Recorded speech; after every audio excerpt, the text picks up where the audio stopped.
Dumating ka na ba sa point ng buhay mo talagang stress na stress ka, pagod na pagod ka sa nangyayari sa iyong buhay?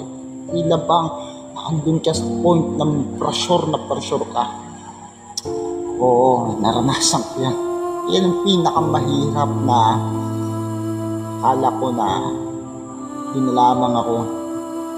Mahirap yung maranasan yun na andun ka sa pressure ng buhay na gusto mong makawala, gusto mong magwala dahil sa nangyayari sa iyong buhay. Pero alam mo, sa panahon na dumarating tayo sa point ng ganyan, meron akong pinagsusumbungan, hinaing sa buhay ng iba kundi si Lord.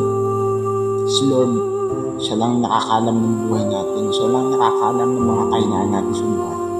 Sa panahon na mahina ka, sa panahon pagod ka, lumapit ka lang sa Kanya, isurrender mo lang lahat ang alalahanin